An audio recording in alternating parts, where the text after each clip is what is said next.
Hello learners, welcome back to my YouTube channel no more with Barkha. आज के इस video lecture में हम बात करने वाले हैं एक बहुत इंटरेस्टिंग सी पोएम जो है ऐसे ऑन मैन। ठीक, और इसकी हम देखेंगे लाइन 1 to 18। ठीक है, ये हमारे बीए के सिलेबस में है, जिसको कंपोज किया है अलेक्जेंडर पोप ने। इसको डिटेल में इसका लाइन बाय लाइन एक्सप्लेनेशन देखते हैं। ठीक है, चलिए शुरू करते हैं। सबसे पहले बात कर लेते हैं इस पोएम के इंट्रोडक्शन की। एसे ऑन मैन एक फिलोसफिकल पोएम है जो अलेक्जेंडर पॉप ने लिखी थी। ठीक है, अलेक्जेंडर पॉप जो है वो 18th सेंचुरी के फेमस पोएट हैं, और ये जो पोएम है ये 1733 से 1734 के बीच में पब्लिश हुई थी।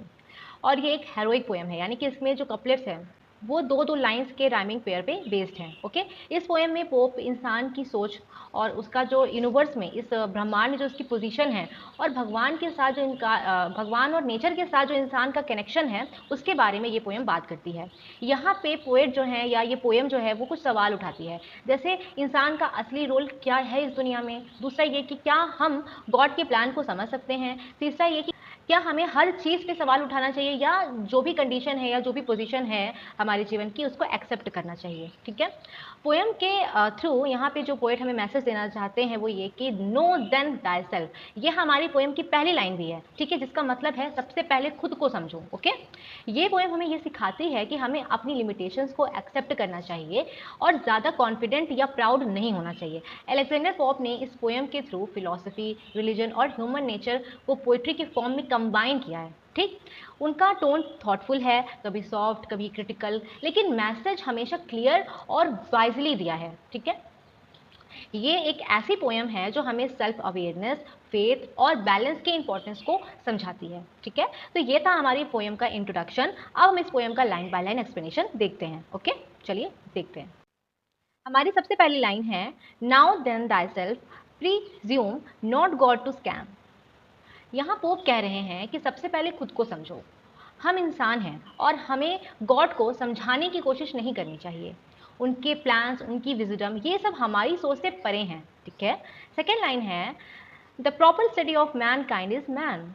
इंसान का असली सब्जेक्ट होना चाहिए खुद इंसान। ठीक है, मतलब हमें खुद को, अपनी फीलिंग्स, अपनी नेचर, अपने एक्शंस को डीपली समझने की ज़रूरत है। ठीक है, नेक्स्ट लाइन है, placed on this isthmus of a middle state. यानी कि यहाँ इस्थमस का मतलब है कि एक नैरो लैंड जो दो जगहों को जोड़ती है। ठीक है, वो कह रहे हैं कि ह्यूमन बीइंग एक मिडिल स्टेट में है, ना हम पूरी तरीके से स्पिरिचुअल हैं, ना हम पूरी तरीके से मटेरियलिस्टिक हैं, हम दोनों का मिक्सअप है। ओके, अब being directly wise and truly great, यानी कि इंसान थोड़ा वाइज है लेकिन उसकी विजडम क्लियर नहीं है, डार्क है। और हाँ, इंसान गलत भी है लेकिन एक रफ तरीके से। ठीक है, परफेक्ट नहीं है लेकिन उसमें ग्रेटनेस की पॉसिबिलिटी भी है। यानी कि ओवरऑल यहाँ पे पोएट कहना ये चाहते हैं कि खुद को समझो, अपनी रियलिटी को एक्सेप्ट करो। हम परफेक्ट नहीं हैं, ना डिवाइन जैसे हैं ना एनिमल्स जैसे हैं, लेकिन हम दोनों के बीच में हैं। इसलिए हमारी विजडम, हमारी ग्रेटनेस अभी आधी और पूरी दोनों है। ठीक है, नेक्स्ट लाइन पे चलते हैं।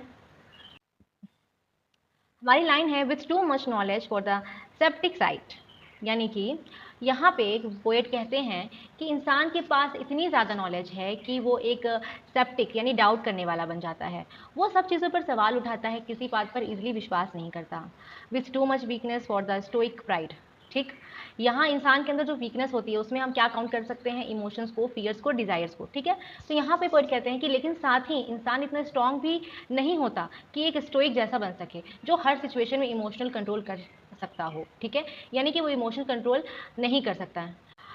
तो इंसान का नेचर क्या है, दोनों एक्सट्रीम्स के बीच में अटका हुआ है। वो ना तो पूरा सेप्टिक है और ना ही पूरा स्टोइक है। ओके, थर्ड लाइन है, he hangs between in doubt to act or rest.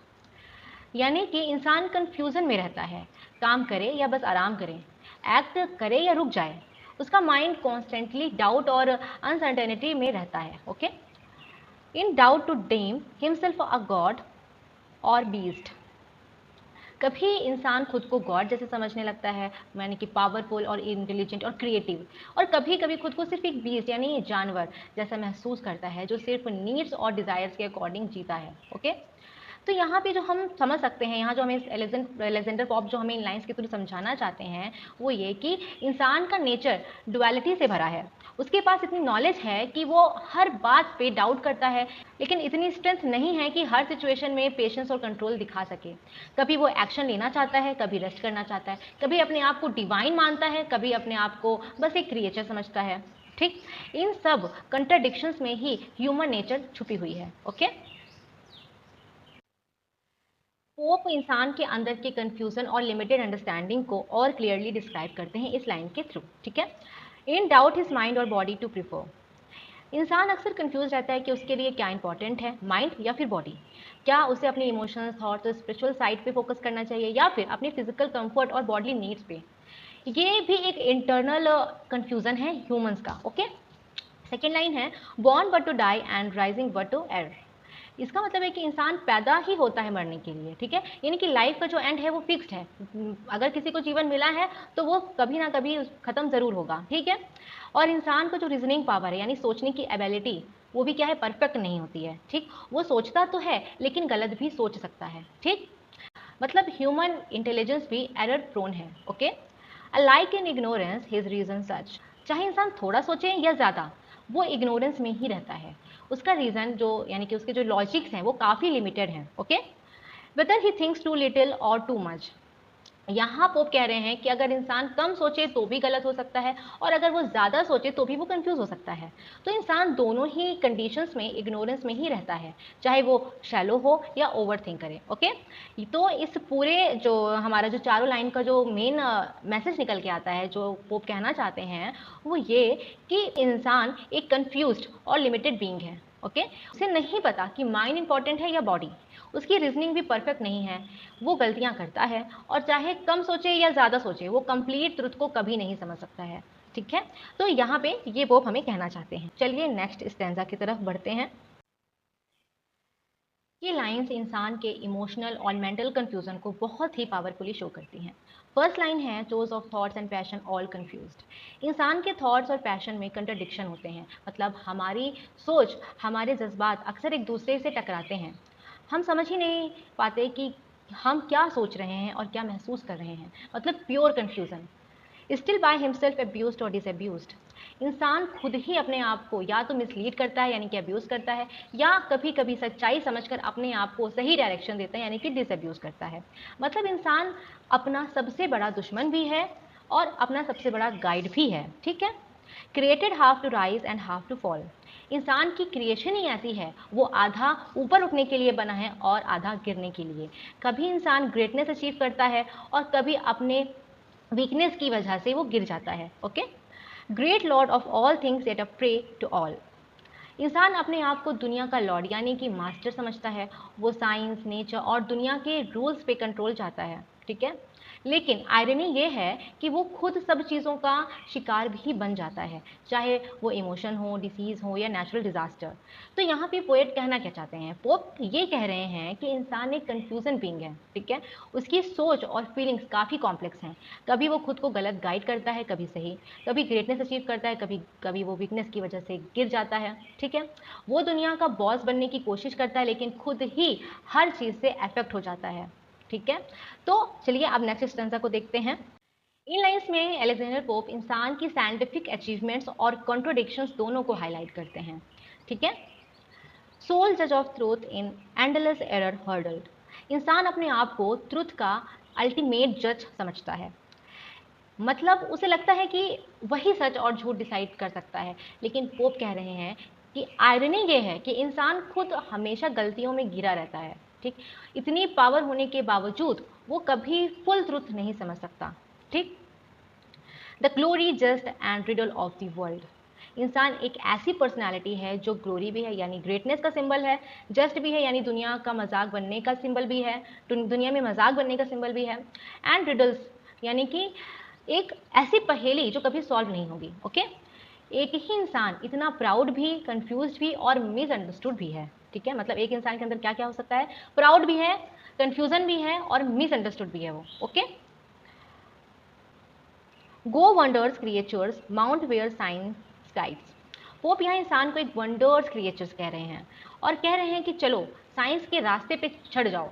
Explore करो, सीखो, आगे बढ़ो।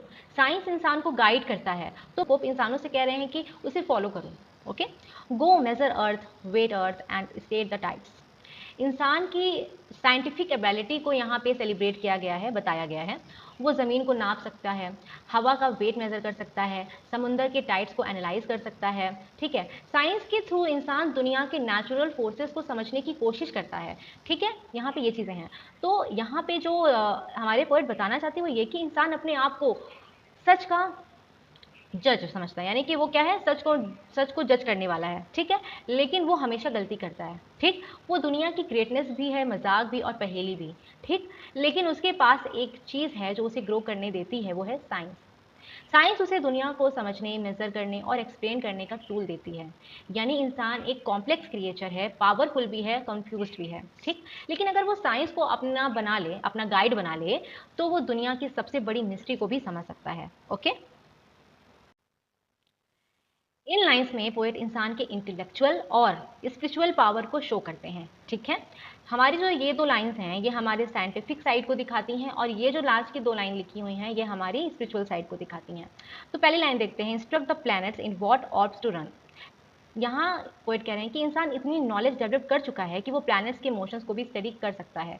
ये एक सिंबॉलिक लाइन है जो जहाँ पोप कह रहे हैं कि इंसान जैसे जैसे साइंटिफिक प्रोग्रेस करता गया उसने प्लैनेट्स के ऑर्बिट्स को भी समझना शुरू कर दिया।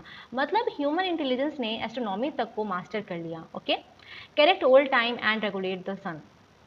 इंसान ने टाइम को मेजर करना सीख लिया, क्लॉक्स, कैलेंडर और इवन सोलर मूवमेंट्स को भी रेगुलेट किया। वो सनराइज, सनसेट, एक्लिप्स सब प्रेडिक्ट कर सकता है। ओके, तो यहाँ पोप दिखाना चाहते हैं कि साइंस के जरिए इंसान ने टाइम और नेचर तक को समझने की कोशिश की।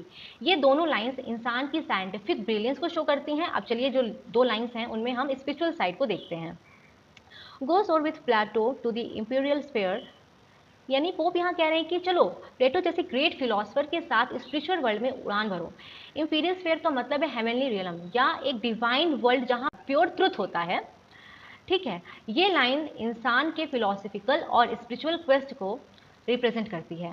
To the first good, first perfect and first fair, और वहाँ जाके इंसान फर्स्ट गुड, फर्स्ट परफेक्ट और फर्स्ट फेयर यानी गॉड या सुप्रीम ट्रुथ को समझने की कोशिश करता है। ये लाइन पॉइंट आउट करती है कि इंसान सिर्फ दुनिया को समझने का नहीं, खुद भगवान और अल्टीमेट रियलिटी को जानने का भी एफर्ट करता है। तो यहाँ इन लाइन्स में पोएट कहना क्या चाहते हैं? पोएट कहते हैं कि इंसान इतना कैपेबल है कि वो प्लैनेट को स्टडी कर सकता है, टाइम को मेजर कर सकता है, स्पिरिचुअल रियलम तक को एक्सप्लोर कर सकता है। उसकी सोच इतनी डीप है कि वो प्लेटो जैसे थिंकर्स के आइडिया को भी फॉलो करके डिवाइन ट्रूथ तक पहुंचने की कोशिश करता है। ओके, यानी इंसान की नॉलेज सिर्फ दुनिया तक लिमिटेड नहीं है, वो आसमान से लेकर आत्मा तक सब कुछ समझने का ट्राई करता है। ओके, चलिए पोएम की नेक्स्ट लाइन देखते हैं, जहां पोएट एक वार्निंग देते हैं उन लोगों के लिए जो ब्लाइंडली स्पिरिचुअलिटी फॉलो करते हैं बिना कुछ समझे। ठीक है, और tread the mazy round his followers ट्रोड।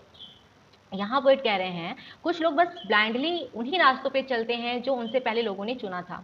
जैसे भूल भुलैया, जैसे रास्ते में चलते जा रहे हैं बिना समझे, बिना सोचे विचार के बस चलते जा रहे हैं। ठीक, ये जो मेजी राउंड है ये एक सिंबॉलिक फ्रेज है जिसका मतलब हुआ कंफ्यूजन भरी spiritual journey. Okay, and quitting sense call imitating God. ये लोग अपनी कॉमन सेंस छोड़ देते हैं और कहते हैं कि वो गॉड को इमिटेट कर रहे हैं। मतलब वो स्पिरिचुअल होने के नाम पे इलॉजिकल चीज़ें करते हैं। पोप इस फॉल्स स्पिरिचुअलिटी और ओवर एक्टिंग डिवोशन को क्रिटिसाइज कर रहे हैं। एज ईस्टर्न प्रीस्ट इन ग्रिडी सर्किल रन। पोप यहाँ कुछ ईस्टर्न प्रीस्ट का एग्जाम्पल देते हैं जो डिजी यानी चक्कर लेने वाले सर्कल्स में घूमते हैं। ठीक, और उसे स्पिरिचुअल प्रैक्टिस का रूप में शो करते हैं। ठीक है, यानी कि वो जो उनकी गोल गोल घूमने वाली प्रैक्टिस है इसको वो क्या कहते हैं, स्पिरिचुअल प्रैक्टिस बताते हैं। ये एक मेटाफर है उन रिचुअल्स के लिए जहाँ आउटर एक्शंस तो हैं लेकिन इनर मीनिंग का कुछ अता पता नहीं है। ठीक है, and turn their heads to imitate the sun. वो लोग अपने हेड्स को सन की डायरेक्शन में घुमाते हैं और कहते हैं कि वो सूर्य की इमिटेशन कर रहे हैं। ठीक है, लेकिन पोप कह रहे हैं कि ये सिर्फ सिंबॉलिक शो है, ट्रू अंडरस्टैंडिंग नहीं है। ये लाइन भी फॉल्स स्पिरिचुअलिटी और आउटर शो ऑफ रिचुअल्स को टारगेट करती है। तो यहाँ पोप सिखाना क्या चाहते हैं? पोप कह रहे हैं कि अगर इंसान बिना समझे बस अपनी पुरानी स्पिरिचुअल प्रैक्टिसेस को फॉलो करता रहे तो वो सिर्फ कंफ्यूजन में घूमता जाएगा। ठीक है, ट्रू स्पिरिचुअलिटी तभी मीनिंगफुल होती है जब वो सेंस और अंडरस्टैंडिंग के साथ हो। ठीक, वरना बस रिचुअल्स का ड्रामा रह जाता है। ये चीज़ें फिर क्या होती है, अगर हमको समझ नहीं है तो ये सब केवल एक ड्रामा है। ठीक, ऐसा पोप कह रहे हैं। ठीक, यहाँ कहने का सेंस ये है कि स्पिरिचुअलिटी सिर्फ आउटर एक्शंस पे डिपेंड नहीं होती, उसका डीप कनेक्शन होना चाहिए अंडरस्टैंडिंग और विजडम के साथ। ब्लाइंड फॉलोइंग कभी नहीं होनी चाहिए। ठीक है, ब्लाइंड फॉलोइंग कभी भी गॉड की ट्रू इमिटेशन नहीं हो सकती। यहाँ पे पोप यही कहना चाहते हैं इन लाइन्स के थ्रू। ये लाइन्स इंसान के ओवर कॉन्फिडेंस और ईगो को डायरेक्टली चैलेंज करती है। Go teach eternal wisdom how to rule. Pope यहाँ एक सरकास्मिक टोन का यूज़ करते हैं। वो कह रहे हैं, चलो जाओ खुद ही इटर्नल विजडम को सिखाने चलो कि यूनिवर्स को कैसे चलाना चाहिए। यहाँ भगवान को इटर्नल विजडम कहा जा रहा है। ठीक, और पोप इंसान के एरोगेंस को पॉइंट आउट कर रहे हैं, जो सोचते हैं कि नेचर या गॉड से ज़्यादा वो जानते हैं। ठीक है, then drop into thyself and be a fool. और फिर पोप कहते हैं, जब तुम अपने अंदर जाके सेल्फ रिफ्लेक्शन करोगे, खुद के अंदर झांकोगे, तो तुम्हें पता चलेगा कि तुम कितने बड़े गधे हो, यानी मूर्ख हो या फूल हो। ठीक, मतलब जितना तुम गॉड को सिखाने का सोच रहे थे उतना ही तुम खुद कंफ्यूज हो। ये एक वेकअप कॉल है। इंसान को अपनी लिमिटेशन समझनी चाहिए और इतना एरोगेंट नहीं होना चाहिए कि वो गॉड के प्लान को चैलेंज करे। तो यहाँ पे जो पोप है वो बताना ये चाहते हैं कि इंसान अगर ये सोचता है कि वो गॉड या यूनिवर्स के रूल्स को बेटर बना सकता है तो वो बस अपनी फुलिशनेस का प्रूफ दे रहा है। ठीक है, ट्रू विजडम तभी आती है जब इंसान अपनी लिमिटेशंस को एक्सेप्ट करता है और हम्बल रहता है। तो लर्नर्स, नॉलेज और प्रोग्रेस ज़रूरी है, लेकिन ईगो और ओवर कॉन्फिडेंस नहीं। जब हम नेचर और गॉड की पावर को समझ के रिस्पेक्ट करते हैं तभी हम ट्रू विजडम की तरफ बढ़ते हैं। ठीक है, बात कर लेते हैं इस पोएम की कंक्लूजन की। एसे ऑन मैन एक ऐसी फिलोसफिकल पोएम है जो इंसान के स्वभाव, उसकी सोचने की क्षमता, उसकी आस्था और यूनिवर्स में उसकी पोजीशन पर डीप थॉट को रिफ्लेक्ट करती है। अलेक्जेंडर पोप हमें ये समझाते हैं कि इंसान सब कुछ नहीं जानता और ना ही उसके पास इतनी शक्ति है कि वो हर चीज़ को जज कर सके या कंट्रोल कर सके। ठीक, इस पोएम में जो मेन मैसेज है, नो देन थायसेल्फ, ये हमारी पोएम की पहली लाइन थी। ठीक है, यानी सबसे पहले अपने आप को समझना बहुत इंपॉर्टेंट है। ये पोएम हमें सिखाती है कि हमें अपनी लिमिटेशंस को एक्सेप्ट करते हुए बैलेंस्ड और हम्बल अप्रोच रखनी चाहिए, क्योंकि बिना ज़रूरत के डाउट, ओवर कॉन्फिडेंस या एक्सेसिव प्राइड इंसान को कन्फ्यूज कर देता है। पोप की ये जो पोएम है ये प्रेजेंट टाइम से भी रिलेवेंट है, क्योंकि ये पोएम हमें ये समझाती है कि हमें ये हमेशा याद रखना चाहिए कि सही नॉलेज वही है जो सेल्फ अवेयरनेस, ह्यूमैलिटी और एक्सेप्टेंस के साथ आती है। ओके, तो लर्नर्स, ये थी हमारी ऐसे ऑन मैन की line by line explanation. I hope आपको समझ में आया होगा, आपको क्लियर हुई होगी ये पोएम। अगर आपको वीडियो पसंद आए तो वीडियो को लाइक करिएगा, और अभी तक चैनल को सब्सक्राइब नहीं किया तो चैनल को सब्सक्राइब करिए, वीडियो को अपने दोस्तों के साथ शेयर भी करिए। किसी भी रिलेटेड क्वेरी हो, अगर आपकी कोई क्वेरी है, आपको कोई वीडियो चाहिए, आप कमेंट सेक्शन में मुझे बता सकते हैं। मुझे इंस्टाग्राम पे भी फॉलो कर सकते हैं और साथ ही टेलीग्राम चैनल को भी फॉलो कर सकते हैं। ठीक है, चलिए मिलते हैं नेक्स्ट वीडियो में नए इंटरेस्टिंग से टॉपिक के साथ। तब तक के लिए थैंक यू सो मच। पढ़ते रहिए और नए कॉन्सेप्ट को एक्सप्लोर करते रहिए।